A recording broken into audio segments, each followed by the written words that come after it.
Hi నా ఇవాళ నేను మాట్లాడే టాపిక్ ఏంటి అని అంటే new menu addition which is called menu engineering అని కూడా అంటారు. అసలు మనం ఒక కొత్త ప్రోడక్ట్ ని మన బిజినెస్ లో లాంచ్ చేయాలి అంటే అసలు ఏం ఆలోచించాలి, ఎలా చేయాలి. అరే నేను టీ షాప్ లో ఉన్నా, టీ కాఫీ అమ్ముతున్నా, నేను సడన్ గా వెళ్ళి ఉప్పు పప్పులు అమ్ముతానంటే అవ్వదు. మెనూ అనేది మన బిజినెస్ కి తగ్గట్టు మన ప్రోడక్ట్ అనేది ఉండాలి. If you're into hot and cold beverages ఈ ప్రోడక్ట్ కూడా దానికి తగ్గట్టు ఉండాలి. It should be like an addition, complementary product లా ఉండాలి. సో రీసెంట్ గా మేము ఇది లాంచ్ చేసాం. I just started with 6 pieces basically. ఈ ఒక్కొక్కటి which is at 70. So this all made.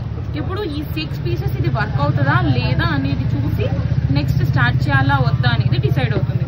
Why మీరు అనొచ్చు, మరి మీరు హాట్ అండ్ కోల్డ్ బెవరేజెస్ అమ్ముతూ ఇదేంటి అని. This is a cake product. ఒక ఎలా అంటే ఉన్న దాంట్లోనే రిలేటెడ్ బేకరీ సెగ్మెంట్ కి extra we have already puffs. So something sweet add చేయడానికి అని చెప్పి ఇది యాడ్ చేసాం. If it works or not అనేది 1-2 days లో అస్సలు తెలీదు. 5 to 10 days పడుతుంది. ట్రై చేస్తాం, కస్టమర్ ఫీడ్బ్యాక్ చూడాలి. అసలు కస్టమర్స్ ఒకసారి తీసుకున్న తర్వాత సెకండ్ టైం ఇది ఉందా అని అడుగుతున్నారా లేదా కూడా చూడాలి. అలా ఉంది అని అంటే your product is hit.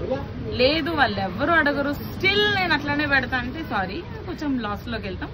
But everything takes time. Keep up the consistency. Thank you.